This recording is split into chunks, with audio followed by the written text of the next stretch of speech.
ባዩሽ በስተመጨረሻም በፖሊስ ቁጥጥር ስር ዋለች። እንግዲህ እርግብን ለመያዝ በጓደኛዋ ላይ ሽጉጥ ደቅና ስታስፈራራት ድንገት ጆሮና ተምቹ ፖሊስ ጋር ደውለው ጠቁመባት ስለነበረ እጅ ከፍንጅ ተይዛለች ማለት ነው። እንግዲህ ወይዘሮ ሜላት ጓደኛዬን አሳልፌ ያልሰጣትም በኔና በሷ መሀል ያለውን ችግር ራሴ ፈተዋለሁ፣ እናንተ ማንም ሰው እጃችሁ እንዳታስገቡ ብላ ለባሏም ደብቃ ለልጆቿም ለሀናና ሚናሴ ነግራቸው ነበር። ነገር ግን ጆሮና ተምቹ ድንገት ለፖሊስ በማመልከት ባዩሽ እጅ ከፍንጅ ተይዛለች ማለት ነው። የእጇን ልትሰጥ ነው። ማን ነው ይሄ በመሆኑ በጣም የተደሰተ። ሰላም ሰላም! ውድና የተከበራችሁ የቻናል ቤተሰቦች እንዴት ናችሁ? እንኳን በሰላም መጣችሁ። ለዚህ ቻናል አዲስ ከሆናችሁ ሰብስክራይብ በማድረግ ቤተሰቡ ነው። እንግዲህ ተወዳጅና ልብ አንጠልጣዩ ድራማ ኖላዊ እንደቀጠለ ይገኛል። ዛሬ ሁላችንም ጉጉት የሆነው እንግዲህ ባዩሽ ጨካኝና አረመኔ እንዲሁም ደግሞ ለጓደኛ የማትገባ መጥፎ ሰው ናትና ባዩሽ በፖሊስ ቁጥጥር ስር ሆና የእጇን የምታገኝበትን ቀን ሁላችንም በጉጉት ስንጠብቀው ነበር። ዛሬ እንግዲህ ተምቹ እና አሴር ታሪክ ሰርተዋል ማለት ነው።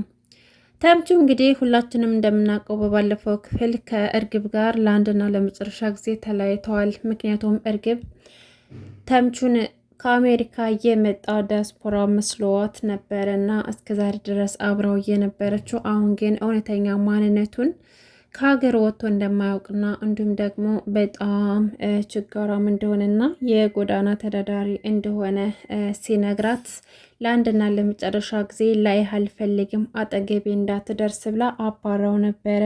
ነገር ግን እርግብ በአደራ መልኩ የሰጠችው ቦርሳ ያ ማለት የወይዘሮ ሜላት ወርቅ ያለበት ሱቅ ባስቀመጠበት ሰዓት ያ ባለ ሱቁ ደግሞ ወደ ክፍለ ሀገር ለቅሶ ደርሶበት ሂዶ ለ2 ቀን ለ3 ቀን እዛ ቆይቶ ነበር።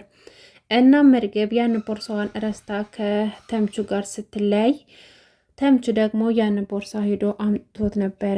ነገር ግን ተምቹ እስካሁን ድረስ ያ ቦርሳ ውስጡ ምን እንዳለ ምን ይኖረው የሚያውቀው ጉዳይ የለምና እስካሁን ድረስ አልፈታውም። እናም ያችን ቦርሳ በእጁ ታቅፎ አብሮ እያዞራት ይገኛል። ነገር ግን ጆሮ ሲቀልድበት ነበር። መስረቅ ጀመርክ ወይ? ምንድን ነው ያስከው ደግሞ ብለህ የሴት ቦርሳ ታቅፈህ መዞር ጀመርክ ወይ እያለ ሙድ ሲይዝበት ተምቹም መስረቅ እንዳልጀመረና የተፈጠረውን ነገር ሁሉ ለጆሮ ነገረው ማለት ነው። ከእርግብ ጋር እኮ እንትን አደረግን እያለ በአንዲት ሴትና በአንድ ወንድ ፍቅረኛሞች መካከል ምን እንደሚፈጠር ያለውን ነገርና ያደረጉትን ነገር አንድ በአንድ ለጆሮ ነገረው። ጆሮም ደግሞ ማመን አቅቶት ብር አምባር ሰበረሎ ዱብ አለ ጀግናው እያለ ሲዘፍንለትና ሲስቅበት ነበረ። ተምቹ ግን በጣም ተጨናንቋል። ምክንያቱም ከእርግብ ጋር በመለያየቱ በጣም ግራ ገብቶት ብቸኝነት ተሰምቶት ተጨንቋል ማለት ነው። እና ያችን ቦርሳ በእጁ ታቅፎ ጠረኗ ቦርሳዋ ላይ ያለ አልተዋትም። ቢያንስ ቦርሳዋን እንኳን በእጅ ለያዛት እያለ በዛች በቦርሳ እየጽናናል ማለት ነው። ጆሮ ደግሞ እንግዲህ ከሀና ጋር እስካሁን ድረስ ብዙ ነገር ለሀና ያደርጋል። እስካሁን ድረስ ግን ለሀና ፍቅሩን ባለመግለጹ ጭንቀት ውስጡ አለ። ነገር ግን ጆሮ ሲንጓተት እዝራ ሀናን እንዳይወስድበት የሁላችንም ፍራቻ ነው። ወደ ዋናው ነጥባችን ስንመለስ እንግዲህ ተምቹ ያችን ቦርሳ ይዟት በሚዞር ሰዓት ያች ቦርሳ ዙራ ዙራ ከሀና ቤት ትሄዳለች። ሀና ጋር ሄዱና ጆሮ ተምቹን ሲያናድደው ከቤት ወጥቶ ይሄዳል። ተመለሰና ያችን ቦርሳ ለሀና ሰጥቷት በአደራ መልክ ትቷት ሄደ። ያች ቦርሳ እንግዲህ የወይዘሮ ሜላት ወርቅ እዛ ውስጥ አለ። እስካሁን ድረስ ግን ማንም ሰው የከፈታት የለም። ወይዘሮ ሜላት ደግሞ ለሚናሴ የተፈጠረውን ነገር ሁሉ ነገረችው። ሚናሴ ግን በጣም ተናዶ ባዩሽን አሳልፌ እሰጣታለሁ፣ ለፖሊስ አመለክታለሁ ቢልም ነገር ግን ሀና ማመልከት እንደሌለበትና እናታችን ከጓደኛዋ ጋር ያለውን ችግር በራሷ መፍታት ትፈልጋለች ብላ እንዳያመለክት ነገረችው።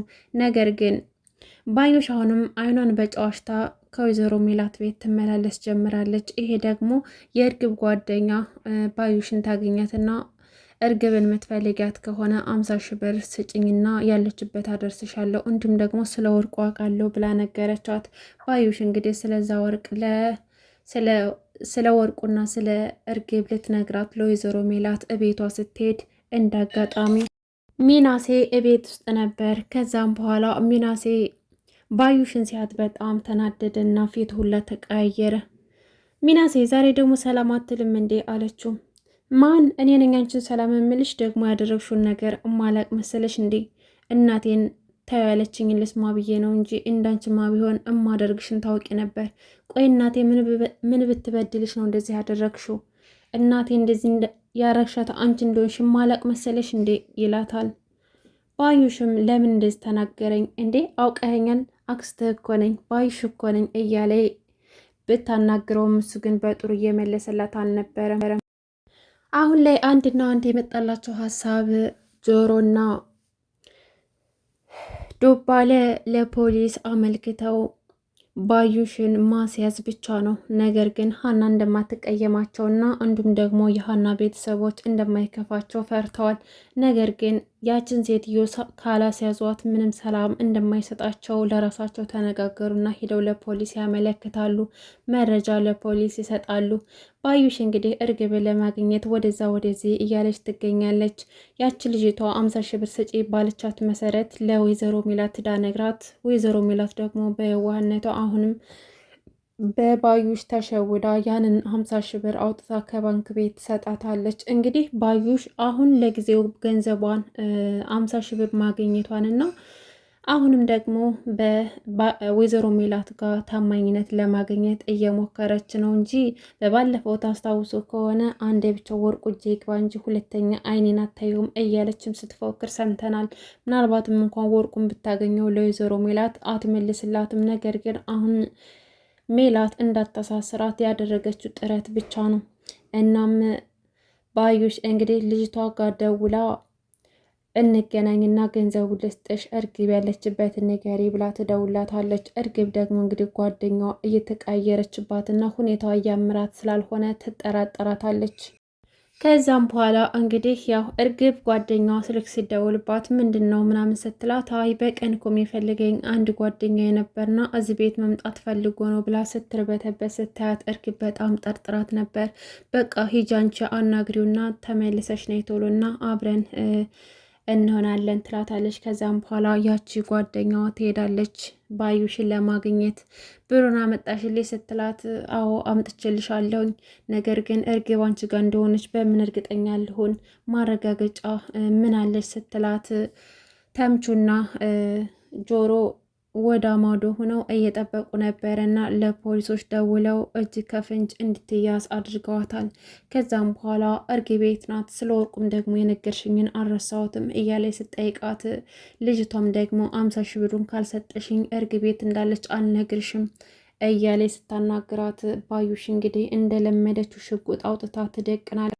ልጅቷ ጭንቅላት ላይ ሽጉጥ አውጥታ ስትደቅን እንግዲህ ልትገሊ ነው? እንደዚህ እኮ አልነበረም ንግግራችን፣ እኔን ከገደልሽኝ እኮ እርግብ ቤት እንዳለች አታውቂም ስትላት፣ ባዩሽም ደግሞ ስታስቢ ጅል መስልሻለሁ? እንዴት ነው በአንድ የሚገልሽ? እያንዳንዱ ሰውነትሽን ከጨረስኩ በኋላ ነው እንጂ ትላታለች። በመጀመሪያ እግርሽን፣ እጅሽን እያለ የሰውነት ክፍሏን ስትዘረዝርላት፣ እንግዳውስ በይግደኝ፣ እኔን ከገደልሽ ደግሞ እርግብ ቤት እንዳለች አታውቂም፣ ሲጀመር እርግብ ቤት እንዳለች አላውቅም ትላታለች።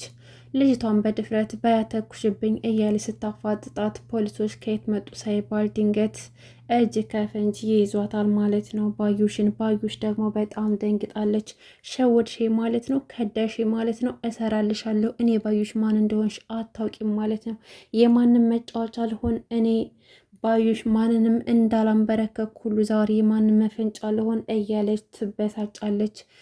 እንግዲህ ጆሮና ዱባለ ደግሞ እያዩ በሆነው ነገር ፈታ እያሉ ይገኛሉ። አንቺም ለዚህ በቃሽ፣ በቃ አንቺም በዛባዎች እጅ ወደቅሽ ማለት ነው ወይ ጊዜ፣ በጣም ያሳዝናል እያሉ ሞዴ ይዞባታል። ወይዘሮ ባዩሽ እንግዲህ ምንም አማራጭ የላትም። በፖሊሶች እጇን በካቴና ተጠፍንጋ ወደ እስር ቤት ወስደዋታል ማለት ነው። እርግብስ መጨረሻዋ ምን ይሆን? እና ዛሬ በጣም ከምንም በላይ ባዩሽ በመያዟ በፖሊሶች ቁጥጥር ስር በመዋሏ በጣም ደስ ብሎኛል። እኔ ማን ነው እስኪ ደስ ያለው? እና ኮሜንት ላይ ግለጹልኝ። እርግብም ተይዛ የእጇን ማግኘት አለባት። ውድና የተከበራችሁ ቤተሰቦቼ ለዚህ ቻናል አዲስ ከሆናችሁ ሰብስክራይብ ያርጋችሁ፣ ቀጣይ ክፍሎችን ተከታተሉ። እስካሁን አብራችሁ ስለቆያችሁ ከልብ ነው የማመሰግነው። መልካም ቆይታ ይሆንላችሁ። አመሰግናለሁ።